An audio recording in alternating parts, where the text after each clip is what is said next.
এইটা দেখেন আপনি। এটা দেখতে পাচ্ছেন ভাই? হায়, হায়, হায়, হায়, হায়। So sad, so sad. ইস! তারপর এই রকমের মানে ভয়ংকর জিনিসের আর তো কোনো মানে হয় না। এটা হ্যাঁ, কোনো মানে অর্থ একেবারে হয় দেখেন, আমার মাঝে মধ্যে আসলে আমি এমন একটা সোশ্যাল মিডিয়াতে আছি, অনেক কিছু বলতে পারি না। হ্যাঁ, মানে এরপরও কিছু বলি। এতেই মানে ওরা তেলে বেগুনে জ্বলে উঠে। ওদের কি কখনো মানে হয় না যে মাথায় কি এদের ঢুকে না যে যা করতেছে, যা হচ্ছে সব ভুয়া, সব বাটপারি, সব মানে মিথ্যা। এগুলো কি ওদের মাথায় ঢুকে না? বুঝলাম না। আমি যে জিনিসটা জিজ্ঞেস করতে চাই যে এই খবরটা সম্পর্কে আপনার মতামত কি বা মূল্যায়ন কি বলেন? এটা কি ওই কুরবানির নামে শিশুপুত্র জবাই? এই কাহিনী অনেক আছে আমার কাছে। অনেকগুলা আছে আমার কাছে। কিন্তু একটা দেখাচ্ছি আরকি উদাহরণ হিসেবে। এটা সম্পর্কেই বলেন যে এটা কোরবানির নামে শিশুপুত্র জবাই। এটা কি কি ভাই? এ তো উন্মাদ নাকি লোকটা? উন্মাদ হবে। কিন্তু এছাড়া তো কিন্তু এ সম্ভব তো না। এ তো এ তো একদম সাচ্চা একজন বিশ্বাসী মানুষ, তাই না? এর ও বিশ্বাসটা যে একদম হাইয়েস্ট লেভেলের বিশ্বাস এই বিষয়ে কি আপনার কোন সন্দেহ আছে? না কোনো সন্দেহ নেই। সেই ইব্রাহিমের কেসটা আরকি। ইব্রাহিমের কেস। এখন ইব্রাহিমের ইব্রাহিমের যদি সুন্নত আজকে পালন জন্ম করে। হইতো তাইলে তো পাগলাগারদে থাকতো সে, তাই না? জেলখানায় থাকতো বা পাগলাগারদে থাকতো। হ্যাঁ, সে তো আমেরিকার বটে। সবচেয়ে হাইয়েস্ট সিকিউরিটি মানে যে জেলখানাটা আছে ওইখানে নিয়ে রাখতো সমুদ্রের মাঝখানে। এ এ তো এটা কবে বাসবিরি ভাই ঘটেছে? বলেন এই বিষয়ে আপনি কি বলতে চান বলেন? না, এই ঘটনাটা কবে ঘটেছে বাংলাদেশে? বাংলাদেশে ঘটেছে বেশ কয়েক বছর আগে। আমি স্ক্রিনশটটা আমার ফোল্ডারে রেখে দিয়েছিলাম। অনেকদিন পরে খুঁজে ও পেলাম সেদিন খুঁজতে। সেটা আরকি এখানে দেখালাম। ও হ্যাঁ, এইরকম এই যে হিন্দুদের যেমন পশু বলি আছে, হ্যাঁ? পশু বলি দিলে সেই পশুটা নাকি আ স্বর্গে চলে যায়। তার আর জন্ম হবে না। মানে সে এই জন্ম মৃত্যুর চক্র থেকে হিন্দু ধর্মে তো ওইটা পুনর্জন্ম বলতে এই পৃথিবীতে একটা অন্য জীবন পায় আরকি। তো তাহলে নিজে স্বর্গে যাচ্ছে না কেন? নিজে স্বর্গে যাওয়ার এত হ্যাঁ, ভালো হ্যাঁ। পদ্ধতি সে কিংবা জানে। তার সে বাপ-মাকে যাচ্ছে মেরে না কেন? ফেলুক বা নিজেকে মেরে ফেলুক। তাহলে এই জন্ম মৃত্যু থেকে সে বেঁচে যেত। মোক্ষ লাভ হয়ে যেত। হিন্দু ধর্মে ওইটাকে বলা হয় মোক্ষ। তো এই লোক এর বাচ্চাকে মেরে ফেলল। যাহ! ভয়ংকর ব্যাপার। আতিফ আসলাম আপনাকে যুক্ত করা হয়েছে। আপনি বলেন তাহলে। হ্যালো আশিফ ভাই কেমন আছেন? ভালো আছি। আশা করি আপনিও ভালো। বলেন তাহলে। হ্যাঁ, আশিফ ভাই এ একটু আগে যে পেজটা দেখেছিলেন এটা কি বাংলাদেশের ঘটনা হয়েছিল? হ্যাঁ, বাংলাদেশের ময়মনসিংহের ঘটনা। অনেক বছর আগের আমার কাছে মানে আমি আমার একটা ফাইলের ভেতর রেখে দিয়েছিলাম। আ ময়মনসিংহের গ্রামে ঈদুল আজহার দিনে মর্মান্তিক ঘটনা। আ এখানে ঘাতক পিতা গোলাম মোস্তফা আর মায়ের নাম সম্ভবত নুরুন নাহার। আমি এখনো এত ভালোভাবে মনে নেই আমার এটার কথা। কিন্তু আমি রেখে দিছিলাম। এই জিনিসটা আমার কাছে এখনো আছে।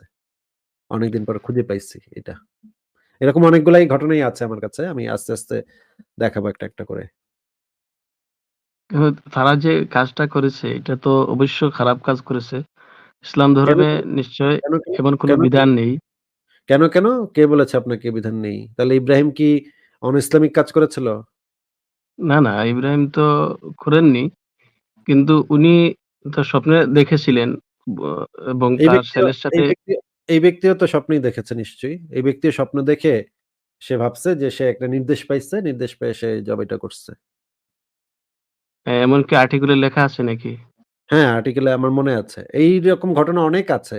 আমি আপনাকে কমপক্ষে ৫০ টা ঘটনা দেখাতে পারবো। আমেরিকাতেও এই ঘটনা ঘটেছে। আ রাশিয়াতে এই ধরনের ঘটনা আছে কয়েকটা। আমেরিকাতে একজন মহিলা আছে যে এখন পর্যন্ত সে পাগলাগারদে আছে।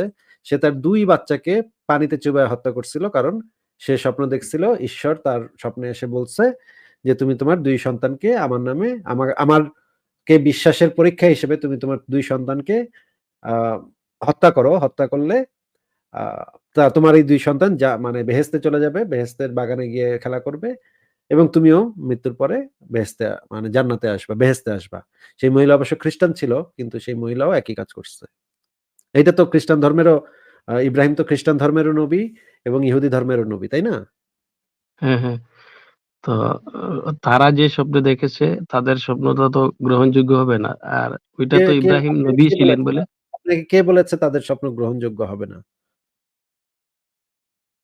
আপনি এটার দলিলটা আহ কোথায় পেয়েছেন যে আল্লাহ শুধুমাত্র নবীদেরকে পরীক্ষা নেন, আর কাউকে পরীক্ষা নেন না? এটা আপনি কোথায় পেয়েছেন? যদিও তারা স্বপ্নে দেখতে পারে। তবে তাদের কথা তো আমরা আপনাকে যেটা জিজ্ঞেস করেছি ভাই, জিজ্ঞেস করেছি যেটা যে আল্লাহ শুধুমাত্র নবীদেরকে পরীক্ষা নেন, সাধারণ মানুষদেরকে আল্লাহ পরীক্ষা নেন না, এটা আপনি কই পেয়েছেন? না এমন লেখা নেই। তবে আমি কোরআনে এবং হাদিসে যে জিনিসটা পেয়েছি সেটা হচ্ছে আল্লাহ যেকোনো মানুষকে যেকোনো সময় যেকোনো পরীক্ষা নিতে পারেন। হ্যাঁ, হ্যাঁ, অ্যা পরীক্ষা নিতে পারে। ইমানের ঠিক আছে। যেকোনো পরীক্ষা ইমানের যেকোনো পরীক্ষা আল্লাহ পাক নিতে পারেন এবং সেই পরীক্ষায় বান্দাকে মানে করতে হবে। ইমানের পরীক্ষায় উত্তীর্ণ হতে হয়। তাহলেই সে আসলে জান্নাতে যেতে পারে বা আল্লাহর প্রিয় হতে পারে। তো আল্লাহ যে এই মহিলাকে বা এই বেটাকে পরীক্ষা নেয় নাই, সেটা আপনি কিভাবে নিশ্চিত হইলেন? আপনি কি আল্লাহর সাথে কি কথা বলছেন? এর এর মাঝখানে কথা বলে সিওর হইছেন? নাকি জানছেন কিভাবে যে আল্লাহ এই ব্যক্তিরে আল্লাহ নির্দেশ দেয় নাই? এটা জানলেন কিভাবে? ইব্রাহিমরে আল্লাহ নির্দেশ দিছিল কিন্তু এই বেটারে আল্লাহ নির্দেশ দেয় নাই, এটা কিভাবে আপনি সিওর হইলেন? ইব্রাহিমকে আল্লাহ নির্দেশ দিয়েছেন। তবে উ উনা উনি তো অ ছেলেকে কুরবানি করেননি। যখন ছেলেকে তো কুরবানি উনি করতে কোরবানি করতে গিয়েছিলেন তখন গেছিল। ছেলেকে তো কোরবানি করতে গেছিল। হুম? গেছিল। আ তখন আল্লাহ আ কি বলে কথাটা শুনে দিয়েছেন নেন। না যে "কাদ এই সাদ্দাকতার ইব্রা রুইয়া ইন্না কথাটা শুনে কাযালিকা নেন, নাজজি।" কথাটা শুনে নেন। ইব্রাহিমকে তো আ ইব্রাহিম তো স্বপ্ন দেখলো। হুম? স্বপ্ন দেখার পরে সে কি করলো? তার ছেলেকে তার শিশু বাচ্চা, সেই বাচ্চাটা তখনো শিশু, তাই না ভাই? শিশু ছিল তো বাচ্চাটা তখনো। হ্যাঁ, হ্যাঁ। প্রাপ্তবয়স্ক তো হয় নাই, তাই না? হুম, হ্যাঁ, এখন নাবালেগ সে ছেলেকে জিজ্ঞেস করল, "তোমারে আমি আল্লাহর নামে কোরবানি দিতে চাই, আমি স্বপ্নে দেখছি।" তখন তার সন্তান ইসমাইল বলল, ইসমাইল বা ইসহাক ২ টা মতই আছে। বিভিন্ন জায়গায় ইবনে কাসিরের তাফসিরে ইসহাকের কথাই বলা আছে। তারপরে ধরে নিলাম ইসমাইল বা ইসহাক যেটাই হোক, সেই বাচ্চাটা তখন অপ্রাপ্তবয়স্ক। সে তো কোনো পাপ করে নাই, তাই না ভাই? আস আ আ আসলাম ভাই? সে বাচ্চাটা কি হ্যাঁ, কোনো হ্যাঁ। পাপের কারণে কি তাকে শাস্তি দেওয়া হচ্ছিল নাকি কোনো নিষ্পাপ ছিল সে বাচ্চাটা? না, না, তার কোনো পাপ ছিল না। তিনি স্বপ্নে দেখেছিলেন বলে।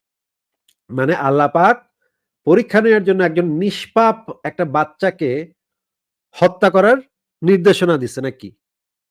হুম, আল্লাহ পাক একটা নিষ্পাপ একটা বাচ্চাকে হত্যা করার নির্দেশনা দিছে। এইটা টেস্ট করার জন্য যে এই বেড়ায় আমারে বিশ্বাস করতাছে নাকি করতাছে না, ঠিকঠাক মতো বিশ্বাস করতাছে কিনা, এটা একটু টেস্ট করে দেখি। এই যা তুই তোর নিষ্পাপ বাচ্চাটারে আমার নামে জবাই দে। এইটা আল্লাহ পাক হুম, এই পরীক্ষাটা করছে। কিন্তু আল্লাহ পাক তো আগে থেকেই জানে যে ইব্রাহিমের বিশ্বাস আছে। এটা জানার পরেও সেই হুম, পরীক্ষাটা করছে যে, "তুই বাচ্চারে জবাই দে। নিষ্পাপ একটা বাচ্চারে জবাই দে।" আচ্ছা। তারপরে সে তো তার মা তো তারে সাজায় গুছায় পাঠাইলো। মানে মানে জবাই হইতে পাঠাইলো তার সাথে, "যান গিয়ে জবাই দিয়ে আসেন।" সে ছুরি-টুরি ধার দিয়া পাহাড়ের উপরে নিয়া গেল বাচ্চারে। নাবালক বাচ্চারে যে হচ্ছে নিষ্পাপ। এই নিষ্পাপ বাচ্চাটারে পাহাড়ের উপরে নিয়ে গেল। পাহাড়ের উপরে যখন জবাই দিব তখন আরকি আল্লাহ পাক কইতেছে যে, "আচ্ছা থাক বাদ দে। হইছে বুঝছি। আর করণ লাগবো না। যা তুই একটা ভেড়ারে জবাই দে। যা ছাগলের জবাই দে, ভেড়ারে জবাই দে।" হুম? তখন ইব্রাহিম একটা ভেড়ারে জবাই দিল নাকি ভাই? হুম, হুম। আচ্ছা এই হইল কাহিনী। এখন এমন হইতে পারে যে এই বেটায় যে বেটা এই কাম করছে সেই বেটাও ভাবছিল যে আমি যখন এক্কারে ছুরিটা এক্কে লাগামু গলার ভিতরে তখন হয়তো আল্লাহ পাক আমারে কইবো যে ওই থাম, হইছে। আর করিস না। যা ছেড়ে দে। তুই একটা মানে খাসি জবাই দে। এটা হয়তো বেটাও ভাবছিল কিন্তু বেটার ভাবনাটা পরে দেখে যে আল্লাহ কিছু কয় না। তো দিছে জবাই কইরা। আর এখানে কি এই বেটার কোনো দোষ আছে? হ্যাঁ, যেহেতু আল্লাহর পক্ষ থেকে একটু ওহী আসছে যে তার কাছে তো সে নিশ্চয় না তখন সে এই তো কাজটা বাদ দৃঢ়ভাবে দেওয়ার বিশ্বাস কথা ছিল। করছে। সে তো দৃঢ়ভাবে বিশ্বাস করছে। অন্ধবিশ্বাস করছে যে আল্লাহ আমারে যেইটাই কইবো আমি হেডাই করবো। আমার মায়েরে বাপেরে ১৪ গোষ্ঠীরে মাইরা লইতে কইলে আমি মাইরা লামু। আল্লাহ পাকে যদি কয় দুনিয়াতে একটা পারমাণবিক বোমা ফালায় সবাইরে মেরালামু। কারণ আমি এতই আল্লাহতে বিশ্বাস করি। আল্লাহ আমারে যা কইবো আমি কোন কিছু চিন্তা ভাবনা করবো না। অন্ধভাবে বলদের মতো গাধার মতো উড়াই করবো। এটারই তো বিশ্বাস করে নাকি ভাই? আমি কোন কিছু আর ভাববো না। আমারে একজন মানুষ একটা কথা কইছে, আমি আর এক পিস কিচ্ছু ভাববো না। অন্ধভাবে বলদের মতো গাধার মতো সেটা করবো। এটারই তো ভাই বিশ্বাস বলে নাকি ভাই? হুম, হুম। মনে করেন আপনি আপনার একটা মানে ওস্তাদ আছে, আপনার একটা হুজুর আছে। সেই হুজুরের নাম কলিমুদ্দিন। কলিমুদ্দিনের আপনি অন্ধভাবে বিশ্বাস করেন। একেবারে সে যা কয় আপনি সেটাই করেন। কোন জিনিস কোনদিন জানতেও চান না যে এটা কেন কইলো, এটার ঘটনা কি, কেমনে কি করমু, কেন করমু, বিষয় কি? কিচ্ছু আপনি জানতে চান না। এবার আপনার যা কয় আপনি সাথে, সাথে গিয়ে সেটা করে ফেলেন। ঠিক আছে? এটা হচ্ছে এটারে বলে বিশ্বাস। মানে অন্ধভাবে আপনি ভক্তি করেন, অন্ধভাবে বিশ্বাস করেন ওই লোকরে নাকি? হুম। আল্লাহর প্রতি আপনাদের বিশ্বাসটা এর থেকে অনেক বেশি নাকি ভাই? আল্লাহ কি কইতেছে, এটা কেন কইলো, কেমনে কি এত কিছু তো ভাবানোর টাইম নেই। ওইটা কইছে আর আপনি গিয়া ওইটা ফলো করবেন নাকি? এভাবেই তো বলা আছে ইসলামে নাকি? হুম, হুম। তাইলে ওই বেটায় যখন স্বপ্ন দেখলো যে আল্লাহ পাক তারে স্বপ্নের ভিতরে কইতেছে, "ওই যা, তোর পোলারে জবাই দা, জবাই দে।" ওই বেটা তো একজন মানে ইসলামে বিশ্বাসী মানুষ। ওই বেটার কি করা উচিত বলে আপনি মনে করেন? আল্লাহর এই নির্দেশটাকে মানে পালন না করা উচিত, চিন্তা ভাবনা করা উচিত। আরে এটা কি আসলেই যে স্বপ্নটা দেখলাম এটা কি আল্লাহই নাকি শয়তানে এসে কইলো নাকি তার ঠিক মানে পরিপূর্ণভাবে বিশ্বাস করা উচিত যে যেই স্বপ্নটা আমি পাইছি এটা আল্লাহর মাধ্যমেই আসছে। এটা কি যাচাই করা উচিত নাকি তার বিশ্বাস করা উচিত বলেন তো? একজন মুসলমানের? না, এটা তো যাচাই করা উচিত। এমনকি কোনো বিজ্ঞ এটার আলিমের দলিলটা সাথে তার এটা আমাকে স্বপ্নটা এটার দলিলটা আপনি আমাকে ইসলাম থেকে দেন যে আল্লাহ পাকের কোন একটা নির্দেশনা আসছে, সেইটা প্রত্যেক মানুষের যাচাই করে দেখা উচিত। আ আমি তো জানি যে ইসলামে যেটা বলা আছে আল্লাহ পাকের কাছ থেকে যখন কোন নির্দেশনা আসবে তখন কোন যাচাই-বাছাইয়ের কোন স্কোপ নাই। সেটাকে অন্ধভাবে মেনে নেয়া এবং সেটাকে শুনলাম এবং মানলাম। মুমিন ব্যক্তি হচ্ছে নাকে দড়ি বাঁধা উটের মতো। ইসলামে যেটা বলা আছে সেটাকে সম্পূর্ণভাবে অন্ধভাবে বিশ্বাস করাই হচ্ছে একজন মুমিনের কর্তব্য। এবং সে যদি একটা স্বপ্ন দেখে আল্লাহ পাক তারে কইতেছে, তাহলে তাকে সেটাতে অন্ধভাবে মেনে সেটা করাটাই হচ্ছে একজন মুমিনের অবশ্য কর্তব্য। আপনি আমাকে দলিলটা দেন। কোথায় বলা আছে যে যাচাই করে দেখতে যে আল্লাহ পাকের একটা নির্দেশনা পাইলো? আচ্ছা ইব্রাহিম কি যাচাই করতে গেছিল বলেন তো? চেক করে দেখছিল না, এটা আসলে আল্লাহ কইছে নাকি শয়তানি কইছে? ইব্রাহিম কি যাচাই করছিল? না, না, সে করেনি। ও তাইলে ওই বেটা কেন যাচাই করবে? না, যখন সাধারণ মানুষের উপর এমন কিছু হয় না, না তখন সে ইব্রাহিম তো আর নিয়মে তখন জানতো না। না ইব্রাহিম তো আর তখন জানতো না যে সে নবী হইব, তাই না? তার কাছে আল্লাহর আইতো আসা শুরু করছে। সে মানে গায়েবী তখন আওয়াজ সে তো পাওয়া শুরু নবী ছিল। সে তো তখনো জানতো না যে সে নবী। তার কাছে গায়েবী আওয়াজ আসা শুরু করছে। সে তো হইছে নবী হইছে পরে যখন সে এই বিশ্বাসের পরীক্ষায় উত্তীর্ণ হইছে, তখন আল্লাহ পাক তাকে নবী হিসেবে মনোনয়ন দিছে। তাই না? যে সে তো জন্ম থেকেই অ্যা নবী ছিল, তাই না? না, আসিফ জন্ম থেকে না, কিন্তু এর এর আগে সে কিন্তু এই উম যে মূর্তি পূজা এইসব করত তার বাবা বা হ্যাঁ, আরো মানুষ ছিল সেগুলো তো আরো এইগুলোতে অনেকেই করছে। বিশ্বাসী ছিল না। সেগুলো তো অনেক মানুষই করছে। তার মানে তো সবাই যে নবী হইছে তা তো না। ইব্রাহিম এই বিশ্বাসের পরীক্ষাগুলাতে উত্তীর্ণ হওয়ার পরেই তো তাকে নবী হিসেবে দেওয়া হইছে। নবী হিসেবে মনোনয়ন দেওয়া হইছে। হ্যাঁ, তখন আল্লাহ বলছে যে, "হ্যাঁ, তুমি তো সব পরীক্ষায় উত্তীর্ণ হইছো। তুমি এখন নবী।" তাই না? সে তো আর জন্ম হুম, হুম, থেকেই নবী হয় সে জানতো সব জন্ম থেকেই তো সে আর জানতো না যে আমি নবী। আমি নবী আসো মূর্তি ভাঙ্গি। এটা তো সে ন হিসেবে করে নাই, তাই না? হুম। আচ্ছা, যদি আমরা মনে করি ওই যে আচ্ছা, আপনি বলছিলেন যে আপনাকে যেটা জিজ্ঞেস করছি উচিত সে আপনাকে আপনাকে যেটা জিজ্ঞেস করছি ভাই, ইব্রাহিম কি এটা চেক করে দেখছিল যে এটা আমি সত্যি, সত্যি আল্লাহর কাছ থেকে পাইছি নাকি অন্য কোনো এই শয়তানি করছে আমার সাথে? এটা কি সে টেস্ট করছিল? না, সে করেনি। তাইলে এই বেটা কেন টেস্ট করতে যাবে বলেন তো? মানে আচ্ছা, টেস্ট টেস্ট করবে আমি টেস্ট করবেও বা আমি কিভাবে? সূরা ইউসুফের একটি আয়াতের যে ইউসুফ আলাইহিস সালামের কাছে যখন স্বপ্নের তাবির চাইছিল মানুষরা। সূরা ইউসুফ আপনি কি পড়েছিলেন কখনো? আমি কোরআনের সব সূরাই পড়েছি। আপনি বলেন ঘটনাটা বলেন তাইলে আমার মনে আ পড়বে। আচ্ছা, ওই যে মিশরে তখন একটু সমস্যা দেখা দিয়েছিল যে মানুষরা স্বপ্নে মিশরের বাদশা স্বপ্নে দেখেছিল যে ৭ টা গাভী ৭ টা আ গাভীকে ভুলে গেছি পুরাটা আয়াতটা একটু বের করলে আবার মনে পড়ে যেত নিশ্চয়। তো সূরা তখন ইউসুফের তারা কিন্তু হ্যাঁ, বলেন। নবীর কাছে তারা স্বপ্নের তাবির চেয়েছিল এবং আ আ তারা স্বপ্নের তাবির যেরকম তিনি বলেছিলেন ইউসুফ আলাইহিস সালাম ঠিক ওইভাবে হয়েছিল। এই আয়াতটা থেকে আমরা জানতে পারি যে আমরা সাধারণ মানুষের যদি স্বপ্নে কোনো কিছু দেখি তাহলে আমরা কোনো একজন বিজ্ঞ আলিমের কাছ থেকে আমরা আ জিজ্ঞাসা করে স্বপ্নের তাবিরটা জেনে নেওয়া উচিত। না সাধারণ সেই ব্যক্তিটা তো যে ব্যক্তিটা এই যে কাজটা করছে সে তো নিজেকে সাধারণ মানুষ ভাবে নাই। সে ভাবছে যে আমার সাথে আল্লাহ পাকের যোগাযোগ হয়। আল্লাহ পাক আমাকে নির্দেশনা দেয়। সে তো নিজেকে সাধারণ মানুষ ভাবে নাই বলেই তো সেই কাজটা করছে। সে তো নিজেকে অসাধারণ একজন মুসলিম, অসাধারণ একজন বিশ্বাসী বলেই মনে করছে যে আল্লাহ পাক তাকে তার বিশ্বাসের পরীক্ষাটা নিচ্ছে। এই বিশ্বাসের পরীক্ষায় উত্তীর্ণ হইতে পারলে আমি একেবারে আল্লাহ পাকের পেয়ারা বান্দা হয়ে যাব।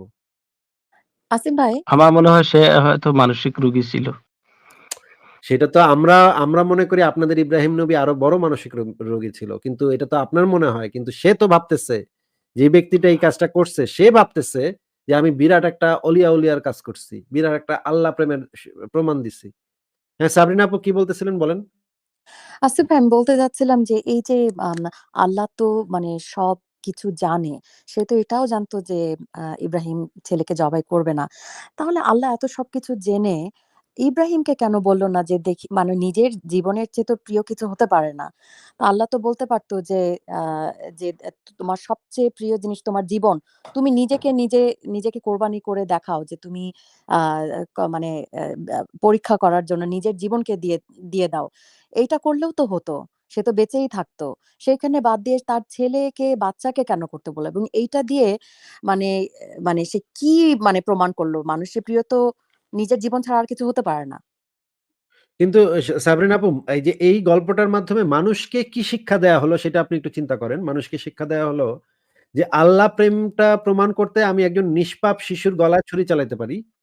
মানে একজন প্রকৃত ইমানদার ব্যক্তি সে হচ্ছে আল্লাহ প্রেমের প্রমাণ দিতে একটা নিরপরাধ একটা বাচ্চার গলাতেও ছুরি চালানো ঠিক আছে। হ্যাঁ? এটাতে রাজি সে। তাহলে এই যে এখনকার সময়ে যে আত্মঘাতী বোমা হামলা করতেছে বা কাফের মারতেছে, তারা তো ওই একই কাজ করতেছে। নিজের জীবন বাজি রেখে তারা মানে কাফেরদেরকে মারার জন্য সেই কাফেরটা হয়তো নিরপরাধ, তার তো হয়তো কোনো দোষ নাই। এমনকি শিশুরাও আছে। এই যে তাজ হোটেলের ভিতরে ঢুকে একদল জঙ্গি সন্ত্রাসী যে কাজগুলা করল বা টুইন টাওয়ারে যেই মানে জঙ্গি সন্ত্রাসীগুলা যেই কাজগুলা করল, সেই সন্ত্রাসীগুলাও তো এরকমই ভাববে যে এই নিরপরাধ মানুষগুলাকে আমি মারতেছি কিন্তু এটা হচ্ছে আল্লাহ প্রেমের পরীক্ষা। আল্লাহর মানে প্রেমের যে পরীক্ষাটা আমি দিচ্ছি সেটার জন্য আল্লাহ আমাকে মানে আল্লাহ কিভাবে মনে করেন সাবরিনা আপু আপনার আ ছেলে, হ্যাঁ? আপনার ছেলের একটা ছেলে হইছে। এখন আপনি কি কখনো এটা বলতে পারবেন আপনার ছেলেকে যে, "বাবা, তুমি আমাকে আমার প্রতি তোমার প্রেমের নিদর্শন হিসেবে তোমার নিজের ছেলেরে তুমি জবাই করো তো দেখি।" এটা কি সাবরিনা আপু আপনি কখনো বলতে পারবেন? না, আসিফ ভাই, এটা কখনো কোনো মানুষের যদি সেন্স থাকে, কখনো এসব জিনিস মানে কল্পনাও করবে না এরকম জিনিস। এটা কোনো সেন্সিবল একটা সত্তা এই ধরনের কথা বলতে পারে যে, "তুমি আমার বিশ্বাসের প্রমাণ হিসেবে তুমি তোমার বাচ্চাটারে যে বাচ্চাটা একটা আদরের সন্তান, যে বাচ্চাটা কোনো দোষ করে নাই, সেই বাচ্চাটাকে জবাই করতে হবে।" এটা কোনো সেন্সিবল একটা পারসন এর কোনো নির্দেশনা হইতে পারে? এই এই অবশ্যই না, আসিফ ভাইয়া। এবং সেই দিক থেকে আমি বলব যে মানুষ তাহলে আল্লাহর চেয়ে অনেক, অনেক অনেক, অনেক ভালো এবং মানবিক আমি বলব যে আল্লাহ তো অমানবিক। সেই দিক থেকে তো আমরা আল্লাহর চেয়ে অনেক বেশি শ্রেষ্ঠ আমি বলব। আচ্ছা সাবরিন আপু আপনাকে আমার প্রশ্ন, মনে করেন আপনাকে মানে অপশন দেওয়া হইল। যদি আপনি মনে করেন আল্লাহ প্রেমের নিদর্শন হিসেবে যদি আপনি আপনার সন্তানের গলায় ছুরি চালাতে পারেন, তাহলে আপনাকে পুরা জান্নাতটাই আপনাকে লিখা দেওয়া হবে। জান্নাতের যত সুখ আনন্দ আছে, হ্যাঁ? যত হুট-টুর মনে করেন বেটা-বোটা যত আছে, যত হ্যান্ডসাম বেটারা আছে, জন আব্রাহাম, তারপরে হচ্ছে মনে করেন এই যে শাহরুখ খান, সালমান খান অগণিত আপনাকে দিবে, হ্যাঁ? আ ৭২ কোটি পুরুষ দিবে আপনাকে। শুধুমাত্র আপনার যেটা করতে হবে আপনার বিশ্বাসের পরীক্ষা হিসেবে আপনার না, বাচ্চাকে মারতে হবে না। আপনার আপনার নিজের সন্তানের হাতটা একটা ডান হাতটা কেটে ফেলতে হবে।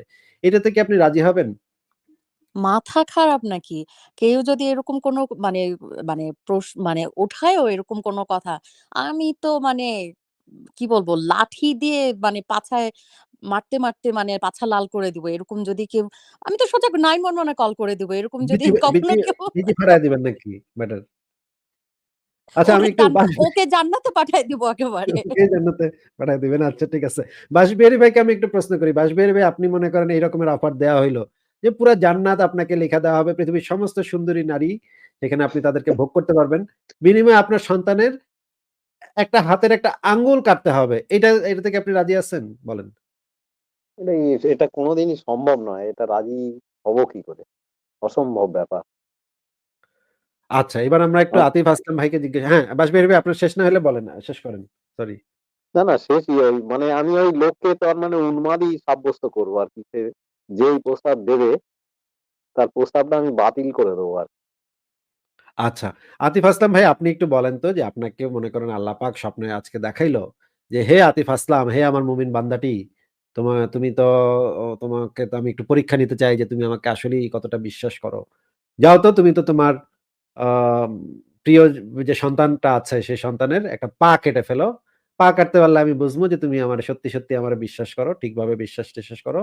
তাইলে আমি তোমারে জান্নাতে নিয়া তোমারে খালি হুর দিমু। হুরের সাথে খালি সারাদিন করতেই থাকবা, করতেই থাকবা। পাওয়ারও দিমু সেরকম পাওয়ার দিমু সারাক্ষণ খালি ঠকাঠক করতে পারবা। এই অফার দিলে আপনি কি আ সেই কাজটা করবেন? মনে করেন আপনি সিওর হইলেন যে এটা আল্লাহর কাছ থেকে আইছে। এই নির্দেশনাটা আল্লাহর কাছ থেকে আসছে। এটা আপনি সিওর। তারপরেও কি আপনি সেটা করবেন? আচ্ছা, প্রথমত এই বিষয়ে সিওর হওয়া সম্ভব হবে না। যেহেতু নবী যারা এসেছিল ১ম এ তাদ অ্যা তা তাদের দরজা বন্ধ হয়ে গিয়েছে। না, আর না, না। নবী ছাড়া বাকি যারা আমরা সাধারণ মানুষ। সিওর হওয়ার বিষয় আছে। আপনি নবীর মানে বেশ কিন্তু অন্য কেউ ধারণ করতে পারে না। শয়তান কিন্তু মুহাম্মদের বেশ ধারণ করতে পারে না। তাই না? এটা জানেন তো? যে শয়তান কখনো নবী মুহাম্মদের বেশ ধারণ করতে পারে না? হ্যাঁ, হ্যাঁ। আচ্ছা। মনে করেন আপনি স্বপ্নে দেখলেন আল্লাহও আইছেন, নবীও আইছে। হ্যাঁ? নবীও আইসা আপনারে কইতাছে যে আল্লাহ এটা কইছে। এখন কোন? তাইলে তো সিওর যে এটা আল্লাহর কাছ থেকে আইছে। তাই না? নবীর বেশ তো আর কেউ ধারণ করতে পারে না। বলেন এবার। যদি এমন দেখা দেয় তাহলে আমি আলিম উলামা যারা আছে আমার তাদের সাথে আমি এই বিষয় নিয়ে আলোচনা করব। এমনকি আমাদের আচ্ছা ভারতের এটা তো মুসলিম আলোচনার পার্সোনাল ল উদ্দেশ্য বোর্ডও লাগে। আছে। যেখানে নবীর আইসা আপনাকে নির্দেশনা দিছে। নবীর বেশ তো আর কেউ ধারণ করতে পারে না। এটা আপনি জানেন না যে নবীর বেশ অন্য কোন শয়তান, অন্য কোন জিন কখনো নবীর বেশ ধারণ কইরা আপনার স্বপ্নে আসতে পারবে না। এটা জানেন না আপনি? হ্যাঁ, হ্যাঁ, আমি জানি। তাইলে আপনার স্বপ্নে যদি নবী আইসা নবী কয় যে, "আল্লাহ আমারে কইছে আতিফ আসলাম যে তুই এইটা জবাই দে। পাটা কাট, তোর পোলার পাটা কাট।" তাইলে তো আপনি সিওর হ্যাঁ, হয়ে যাবেন যে এটা তো আল্লাহর কাছ থেকে আসছে, তাই না? হ্যাঁ, হ্যাঁ। তাইলে তবে আসিফ ভাই এরপরে আপনি কেন আবার কোন আলেম-ফালেম জালেমের কাছে কেন যাইবেন? যেখানে আপনার নবী এইটা সরাসরি এসে আপনারে কইতেছে, সেখানে আবার আলেম কি কইব এখানে?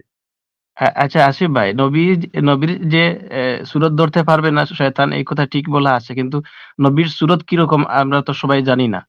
না, না নবীর এইজন্য সুরত আলোচনা করতে হবে যে নবী আসছে, আপনি টের পাইবেন। সাথে, সাথে নবী আসলে আপনি সাথে, সাথেই টের পাইবেন এটা নবী। কারণ নবীর ইয়াটাই এরকম। নবীর একমাত্র নবীরই এই ক্ষমতা আছে যে নবী যখন আসবে তখন আপনি সাথে, সাথে এটা বুইঝা যাবেন যে এটা নবী আইছে। আপনি বুইঝা গেলেন এটা নবী আইছে। যে নবী আইসা আপনারে কইলো যে এই যে তুমি এটা করো। এই যে মানে আমি আপনাকে সবকিছু পরিষ্কার করে দিচ্ছি যেন আপনার বুঝতে সমস্যা না হয় যে এটা আল্লাহর কাছ থেকে আইছে। এইবার আপনি কি করবেন এটা কোন? আচ্ছা আমি পার্সোনালি কিন্তু আমি আলিম ওলামাদের সাথে বসবো এই কথা নিয়ে। যেখানে নবী কইছে সেখানে আপনি আবার আলেম ওলামা কি কইব এখানে? আলেম ওলামার এখানে কোন ফাংশন নাই তো। না এখন হয়তো যেখানে তারা নবী আমার আতিফ ভাই, আপনাকে যদি এখন আল্লাহ আপনাকে স্বপ্নে দেখায় যে আপনার পুত্রকে অথবা কন্যাকে আপনার জবাই করতে হবে। আপনি কি এখন মানে হুজুর-টুজুর, আলেম এদের সাথে গিয়ে বসে আলোচনা করবেন যে এটা করবেন কি করবেন না? নাকি আপনি হ্যাঁ, আল্লাহর হ্যাঁ। নির্দেশনা পালন করবেন? না আমি আলিম ওলামাদের সাথে আলোচনা করব ১ম এ। এটা কি বলে মানে আসিফ ভাই? কি বলে ভাই? আমার মানে পার্সোনাল ডিসিশন নবী এটাই এসে যে আমি নবী এসে তারে নির্দেশ দিচ্ছে। সে আলেমরে গিয়ে জিজ্ঞাসা আমি জানি স্বপ্ন দেখছি এটা কি আসলে নবী? আমার তো বিশ্বাস হয় না ভাই। এটা কি আসলে নবী? আপনি কন। এটা কি নবী নাকি অন্য কোন বেড়া? হায় রে ভাই! আপনার তো ভাই ইমানের বিরাট দুর্বলতা। মানে নবী স্বয়ং সাক্ষাৎ দিতেছে। আপনারে এসে আপনি টেরও পাইতেছেন যে এটা নবী। আপনি মনের ভিতর থেকে বুঝা যাবেন তো এটা নবী। আমার তো এটা বুঝানোর পর আপনি আবার গিয়া আলেমরে গিয়ে জিগাইবেন। সেই আলেমরা আলিম আপনাকে বলবে আতিফ ভাই, সে আলেমরা আপনাকে ধরে বলবে যে, "আরে বেটা তুই এইখানে আসছিস আমাদের সাথে আবার জিজ্ঞেস করতে। তুই গিয়ে সোজা গিয়ে তোর আ ছেলে অথবা মেয়েকে জবাই করবি। তুই এখানে এসে সময় নষ্ট করছিস কেন? তুই যা তোর সন্তানকে কোরবানি দে।" আপনি এটা কি বলেন ভাই?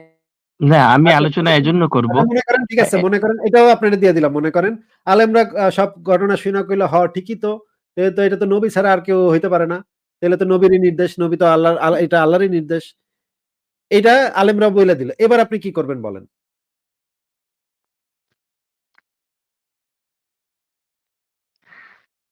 আ আমার মনে হয় না তারা এমন বলবে বলে। না, এটা তো আপনার মনে হয়। আপনার কি মনে হয় এটা জিজ্ঞেস করি নাই। আমি বলছি ধরেন এটা হলো যে এটা সিওর যে এটা আল্লাহর কাছ থেকে আসছে এই নির্দেশনাটা, যেটা ইব্রাহিমের কাছে আসছিল। আপনাকেও আল্লাহ পাক এই একই টেস্ট নিতেছে। এবার আপনি কি করবেন বলেন? আ ইব্রাহিমের কথা আমার কথা ভিন্ন। আমি যদি স্বপ্নে এটা তো দেখি ভিন্ন, তো আমি তো বলি নাই ইব্রাহিমের কথা আর আপনার কথা এক। এটা তো আমি বলি নাই। ইব্রাহিম তো নবী ছিল। ইব্রাহিম যেহেতু হ্যাঁ, সেটা তো আমরা জানি যে ইব্রাহিম ইসলামের হুম, নবী, দাবি অনুসারে। হুম। আপনাকেও আল্লাহ পাক সেই একই পরীক্ষা নিয়ে দেখতেছে যে আপনি এই বিশ্বাসটার পরীক্ষায় আপনি জয়ী হতে পারেন কিনা। জয়ী হইলে আপনি একজন অলিয়া-উলিয়াতে পরিণত হবেন। আল্লাহর প্রেমিক বান্দাতে পরিণত হবেন। আল্লাহ পাক আপনাকে জান্নাতে নিয়ে যাবে। হুম? আপনি একদম প্রমাণ দিয়ে দিবেন যে আপনি আসলেই সেই রকমের আল্লাহ বিশ্বাসী একজন, অন্ধবিশ্বাসী একজন মানুষ। এইগুলা সব আপনাকে আমি দিয়ে দিছি ভাই। এগুলা সব আমি বলে দিছি যে এগুলা সব আপনি সিওর। এবার আপনি কি করবেন সেটা বলেন। আমি এর বদলে কোনো একটা সদকা করে দিব। এ ওমা! কোনো কিছু। আপনার আল্লাহর প্রতি আল্লাহর নির্দেশটা আপনি পালন করবেন না এটা আপনি বলতে চাচ্ছেন। না, না, এই প্রাণের বদলে এটার আমি জন্য আপনাকে আমি ভিন্ন এটার জন্য একটা প্রাণ আপনাকে ঠিক আছে। এটার জন্য আপনাকে আমি ধন্যবাদ জানাই যে আপনি এত বড় পাষণ্ড হইতে পারতেছেন না। আপনি একজন ভালো মানুষ এটা আমি বুঝতে পারতেছি। আপনি একজন আসিফ ভালো ভাই মানুষ ওনার দেখেই ওনার লজিক শুনে আমার মনে হচ্ছে আসিফ ভাই উনি হচ্ছে যে এই যে এখানে একটা হয় গেম আছে বানজি জাম্পিং আসিফ ভাই যে 100 ফুট উপর থেকে আপনাকে ফেলে দিবে একটা মানে রশি দিয়ে আপনাকে ফেলে দিবে আপনি অল দ্য ওয়ে নিচে চলে যাবেন আবার জাম্প করে আবার উপরে আসবেন আবার জাম্প করবেন মানে ওনার কথা শুনে লজিক শুনে মনে হচ্ছে উনি মানে ঠিক আছে লাভ দিয়েছে ঠিকই কিন্তু উনি জানে যে এরকম সে মরবে না আর কি এরকম আর কি মানে সে জানে যে এরকম আল্লাহ যদি বলেও এটা সে করবে না মানে কন্ট্রাডিক্টিং আতিফ ভাই আপনার না, উনি কথাগুলো উনি মনে, কন্ট্রাডিক্ট মনে ভাবতেছে নাস্তিকের লাইভে এসে কি ক্যারফার ভিতরে পড়লাম। এখন দেখি ইমান নিয়ে টানাটানি। আমার ইমান নিয়ে টানাটানি করতেছে এই নাস্তিকেরা। হ্যাঁ? আমি এখন আমার ইমান রাখি নাকি কি রাখি? আমার পোলারে রাখি। হ্যাঁ? এই ফ্যাসাদের ভিতরে উনি পড়ছে। এই নাস্তিকরা এত খারাপ বুঝছেন সাবরিনা আপু। এমন ভেজাইল্লা প্রশ্নের ভিতরে মানে মুমিনদেরকে ফালায় দেয়। না রাখতে পারি আল্লাহরে, না রাখতে পারি পোলারে। এখন কারে যে রাখি এটাই উনি বুঝতেছে না। তবে উনার হ্যাঁ উত্তরটা আমার ভাল লাগছে যে উনি নিজের যুক্তি ব্যবহার করে পোলা জবাই করবে না। উনি সন্দেহ করবে যে এটা তো না কোনো ভাবে উনি পিছলায় চলে যাবে যে আল্লাহর কথাটা মানবে না। উনি পিছলাবে আরকি। দেখেন অনেকক্ষণ ধরে পিছলা উনি করতেছেন। এখনো আমি নিশ্চিত যে উনি যদি এটা ঘটনা যদি সত্যি ঘটে তাইলেও উনি এইভাবেই পিছলি কইরা কোনভাবে পাশ কাটাবে যেন আল্লাহর ওই নির্দেশনাটা মানানো না লাগে। এমনভাবে চালাকি করবে যে এটা তাইলে এটা চেক করি, ওইটা চেক করি। এইভাবে কইরা উনি উনার পোলারে এটা করবে না। তার মানে উনি একজন ভালো বাবা, একজন ভালো মানুষ, কিন্তু একজন খারাপ মুসলমান। মানে উনার ঈমানটা দুর্বল। উনার ইসলামের প্রতি, আল্লাহর প্রতি বিশ্বাসটা দুর্বল। এমনও হইতে পারত সাবরিনা আপু যে উনি বিশ্বাস কইরা ছুরিটা চাপাতিটা চালাইতে নিচ্ছে তখন দেখা গেল এটা একটা ছাগল হয়ে গেছে। উনার বাচ্চাটা ছাগল হয়ে গেছে। ছাগলটা জবাই হইল। এটাও হইতে আসিফ পারে। ভাই, হ্যাঁ, কিন্তু উনি সেই রিস্ক নিতে যাবে না সাবরিনা আপু। মানে উনি আ এই অমানবিক কাজটা করবে না। এই জঘন্য কাজটা করবে না। এই পাগলের কাজটা করবে না। যেই কাজটা উনার একজন নবী করছে এবং উনি সেই জিনিসটা ভাইবা গর্ববোধ করে যে আমার নবী কত বিশ্বাসী। নিজের পোলারে জবাই করছে। জবাই করতে গেছিল আরকি। হ্যাঁ? আসিফ জবাইটা ভাই, শেষ পর্যন্ত হয় নাই কিন্তু জবাই করতে তো গেছিল। ট্রাই তো করছে। উনি এই আ জিনিসটা ভাইবা ইব্রাহিমের বিশ্বাসের মানে গর্ব করেন যে ইব্রাহিমের কত আল্লাহর প্রতি কত বিশ্বাস ছিল। কিন্তু উনি নিজে এই বিশ্বাসের পরীক্ষাটা দিতে চান না। কারণ উনার ঈমানটা দুর্বল। আতিফ আসলাম ভাই হ্যাঁ ভাই বলেন আ আপনি। আ আসিফ ভাই, আমি এ ইবনে সিরিন রহমতুল্লাহ আলাইহ লিখিত একটি কিতাব তাবিরুর রুইয়া মানে স্বপ্নের তাবির একটি কিতাবের মধ্যে এমন অনেক ঘটনা আছে। ওরাও স্বপ্নে দেখেছিল যে নিজের আওলাদকে জবেহ করা অনেক সময় মানুষ দেখে। তখন ইবনে সিরিন রহমতুল্লাহ আলাইহ এটার ব্যাখ্যা এইভাবে দিয়েছেন যে এর এর পরিবর্তে কোন একটি এ দুম্বা জবেহ না। করে দেওয়ার জন্য। এগুলার কোন সহিহ হাদিসের কোন রেফারেন্স এরকম আপনি দেখাতে পারবেন না। আল্লাহ এবং তার নবীর কাছ থেকে যদি কোন এই নির্দেশনা না আসে, আল্লাহ এবং নবী নির্দেশ দিছে। এই যে ইব্রাহিম কে ছিলেন? একজন মস্ত বড় নবী ছিলেন। মুহাম্মদ কে ছিলেন? একজন মস্ত বড় নবী ছিলেন। এদের কাছ থেকে যদি নির্দেশনা না আসে বা এরা যদি সেই জিনিসটাকে রদ কইরা না যায়, তাইলে পৃথিবীর অন্য কোন মুসলমানের পক্ষে সম্ভব না এগুলা নিয়ে উল্টাপাল্টা কথা বইলা উল্টাপাল্টা ব্যাখ্যা দেয়া। আপনি যদি আমাকে সহিহ বা হাসান হাদিস থেকে রেফারেন্স দেখাতে পারেন যে এই ধরনের স্বপ্ন ইব্রাহিমের আমলেই শেষ হয়ে গেছে আর হইব না। এই ধরনের পরীক্ষা ইব্রাহিমের আমলেই শেষ হয়ে গেছে, আর পরীক্ষা হইব না। ইনফ্যাক্ট মুহাম্মদেরও তো আল্লাহ পাক অনেক পরীক্ষা নিচ্ছে। যখন তায়েবের ময়দানে যখন ঘুরতেছিল তখন অনেক ইট-পাটকেল খাইতে হইছে, লাত্থি-গুতা খাইতে হইছে। লাত্থি-গুতা খায় আমাগো পেয়ারা নবী আ লাত্থি খাইতে হাঁটছে। তাই না ভাই? অনেক লাত্থি-গুতা খাইছে তো তায়েফের নাকি ভাই? কি বলেন? না, না লাথি মারেনি ভাই। উনাকে ও পাথর মারিছিল। লাথি লাত্থিও মারেনি। আপনি একটু কিন্তু বর্ণনাগুলা পড়লে বোঝা যায় যে লাত্থিও নিশ্চয়ই কেউ না কেউ দিছিল। বর্ণনাগুলা পড়লে মনে হয় যে আমার কাছে মনে হইছে যে লাত্থিও দিছিল। ২-৪ টা লাত্থিও নিশ্চয়ই খাইছে। নাহলে এত মানে করুণ পরিণতি তো তার হওয়ার কথা না। তো যাই হোক ঠিক আছে। আ আ আ বুঝলাম। কিন্তু আপনি আমাকে কি এই সহিহ রেফারেন্স দেখাতে পারবেন যে এই, এই ধরনের মানে স্বপ্ন বা এই ধরনের পরীক্ষা নিয়ে আল্লাহ বন্ধ করে দিচ্ছে? আমি যদি এখন তো আমি উচিত আপনাকে দেখাতে পারছি না। যদি আ আমি পাই তাহলে আপনার সাথে যুক্ত হব অন্য একদিন এই বিষয় নিয়ে। আর যদি নাও পাই তাহলেও আমি আপনার সাথে যুক্ত হয়ে বলে দেব। আচ্ছা ঠিক আছে।